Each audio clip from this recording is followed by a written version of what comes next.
अस्सलाम वालेकुम। मेरा नाम डॉक्टर आयशा जहां ज़ेब है और मैं रावलपिंडी इस्लामाबाद में वाक़ फ़ारूक हॉस्पिटल में काम करती हूँ।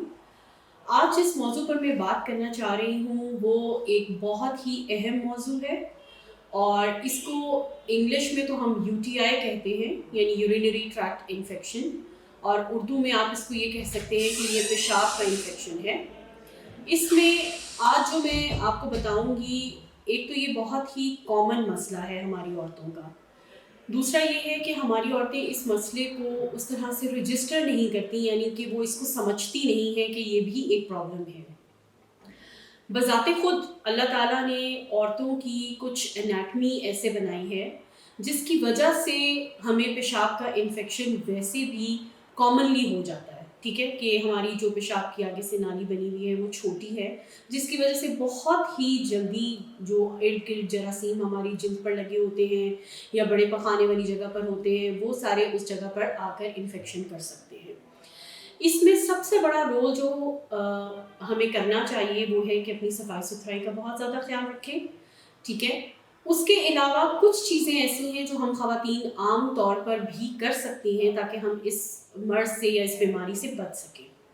उसमें सबसे पहली चीज़ तो ये है कि जब आपको छोटे पेशाब की हाजत हो तो आप उसको फ़ौरन, उसको बजाय ये कि आप ताख़ीर करने में उसमें आप फ़ौरन वॉशरूम का इस्तेमाल करें, आप फ़ौरन वॉशरूम जाएँ।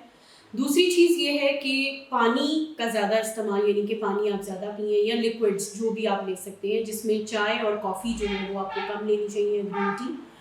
वो मैक्सिमम मेरा ख्याल है कि 2 cups a day is enough. ठीक है कि 2 कप आप बस लें, और लिक्विड्स आपके कम से कम 12 से 14 गिलास होने चाहिए। गर्मियों में आप इसकी शरह थोड़ी और बढ़ा सकते हैं क्योंकि पसीना जब आता है तो उससे भी फ्लूइड लॉस होता है, तो इसलिए आप उसको थोड़ा सा और बढ़ाकर 16 तक जा सकते हैं। इससे ये होता है कि जब आपको एक दफ़ा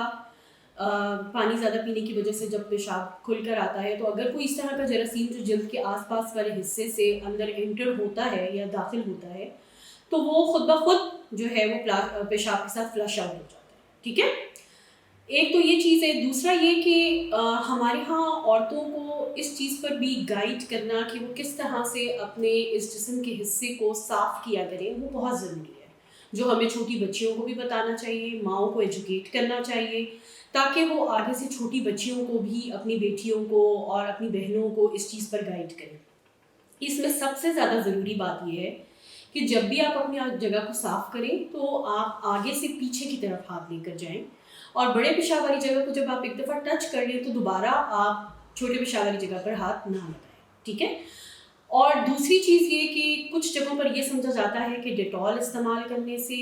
या कोई इस तरह का कोई तेल या किस तरह की चीज़ें इस्तेमाल करने से इस जगह को रिलीफ मिलता है अगर कोई दर्द हो या ख़ारिश हो। ऐसा बिल्कुल भी नहीं है। डेटॉल इस जगह पर बिल्कुल इस्तेमाल नहीं करना चाहिए क्योंकि उसके काफ़ी ज़्यादा मुज़र असरात होते हैं। ठीक है, इसमें ज़रूरी सिर्फ ये है कि आप अच्छी तरह से उसको साबुन और पानी से वॉश करें जब भी आप शावर लें, और वैसे वॉशरूम इस्तेमाल करने के बाद भी अपनी जगह को जिस तरह मैंने पहले बताया है आगे से पीछे की तरफ वॉश करें। ठीक है, दूसरी चीज़ ये है कि हाँ, ज़ाहिर है जो ख़वातीन शादीशुदा होती हैं उनके लिए ये ज़रूरी है कि वो जब भी अज़दवाजी रिश्ते में कायम होती हैं उसके बाद वो अपनी सफाई सुथराई का ज़्यादा ख्याल रखें, ताकि उनको जो हस्बैंड से भी जो ट्रांसमिट हो सकती हैं बीमारियां और वो कम हो। ठीक है,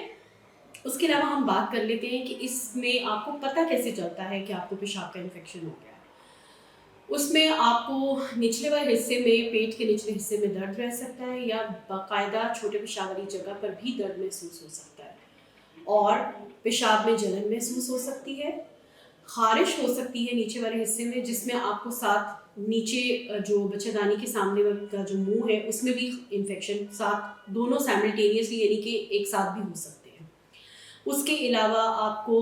पेशाब बार बार उसकी हाजत होना, और जब आप वॉशरूम में जाएं और पेशाब कर लें उसके बाद आपको ये फील होना कि नहीं मुझे अभी और पेशाब आया हुआ है, जबकि वो सिर्फ कतरों की सूरत में आ रहा है। ठीक है,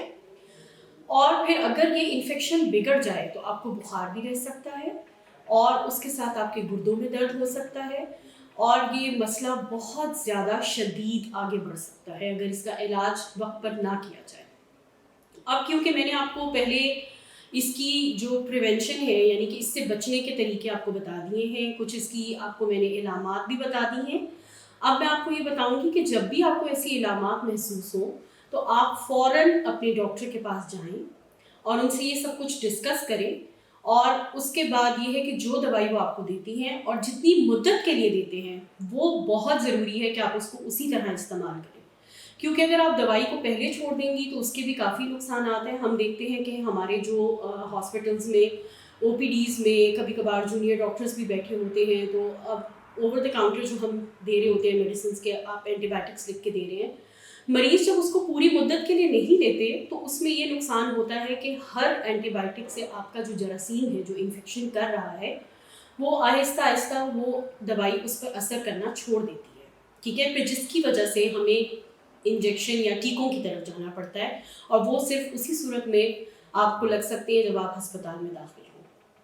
یا پھر آپ کو اس بیماری کی شدت جو ہے وہ بہت زیادہ بڑھ سکتی ہے جس کو ہم کہتے ہیں سیپسس، ٹھیک ہے۔ اس کے لیے پھر سیپسس تو ایک ایسا خطرناک پھر عمل اختیار کر لیتی ہے اور اتنی خطرناک شکل اختیار ہو جاتی ہے کہ پھر آپ کو خدا نخواستہ آئی سی یو میں بھی ایڈمیشن کرنا پڑ سکتا ہے ہمیں، ٹھیک ہے۔